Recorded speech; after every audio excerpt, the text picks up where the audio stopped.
Now this is a very simple SQL Server interview question. What is the difference between unique and primary key? Now many developers end up saying that both of these things are one and the same, and only the vocabulary is different, etc., etc. In actual sense, both of these things are different entities and they have their own importance depending on condition. So first let's try to understand what are the important differences between the unique and the primary key. There are three important points which the interviewer is expecting from you. First, unique key can have nulls, but primary keys cannot have nulls. You can create multiple unique keys on a table, but you can have only one primary key on a table. And the third important point is, when you create a unique key, it creates a non-cluster index by default, and when you create a primary key, it creates a cluster index by default. Let's try to demonstrate these 3 points one by one and step by step, and let's see that if our answer is right or wrong. So let's start with the first point. Unique key can have nulls, but primary keys cannot have nulls. So here's a simple table I have called as tbl_company.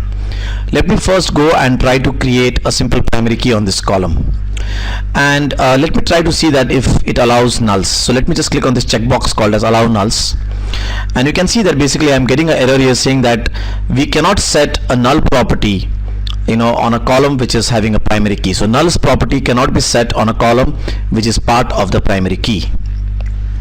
Now let's try to create a unique column, and let's see that if we can click on the allow nulls checkbox.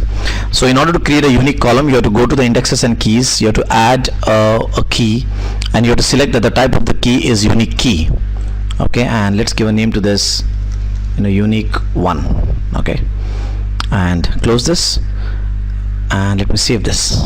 Right, so you can see that basically currently I have a column which is the company code column is unique, and the unique key constraint is applied on the company code column.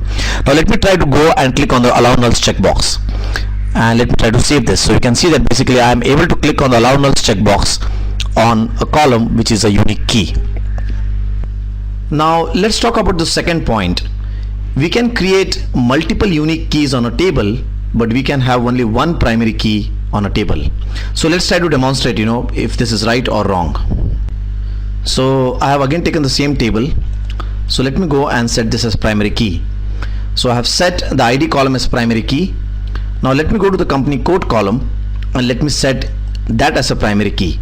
Now if I try to set this as a primary key, you can see that the first primary key goes off from here. So in other words, you can set only one primary key in a table. Now let's try to go and create a unique key.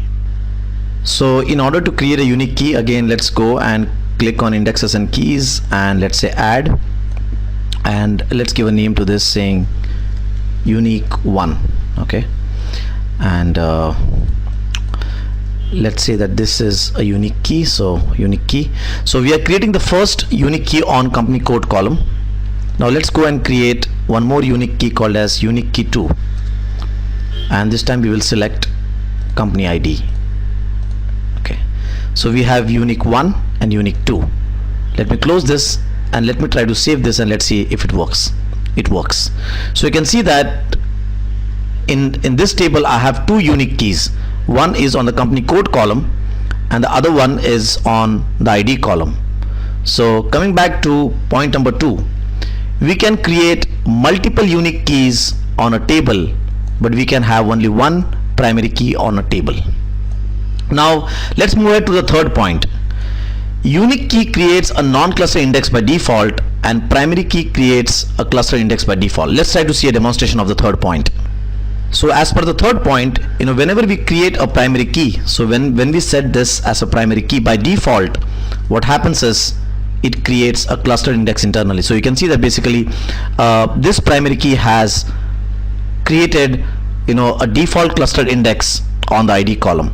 And when we try to create a simple unique key, so for example if I try to go and create this as a unique key, right, you can see that it has selected by default the non-cluster index. In other words, it's not a cluster index. So in other words, just to confirm, what I'll do is let me go and remove the primary key, so I don't have any cluster index. Let me again go back to my indexes and keys. Let me delete this, add a new unique key. Let's give a name to this, and let me try to say unique. So you can see that it has selected by default the index as a non-cluster index. So that's the third point. Unique key creates a non-cluster index by default, while the primary key creates a cluster index by default. So in order to answer this question completely, right, you have to talk about 3 points. First one is, unique key can have nulls, but primary keys, cannot have nulls. Second is, unique keys, it can be created on multiple columns. In other words, one table can have multiple unique keys, while you can have only one primary key on a table. And the final one is, unique key creates a non-cluster index by default, while the primary key creates a cluster index by default. In interviews, you can always have twists and turns. So one of the twists and turns for this question is basically, can we reference, or can a foreign key reference a unique key? Yes. Both unique keys and primary keys can be referenced by foreign key tables.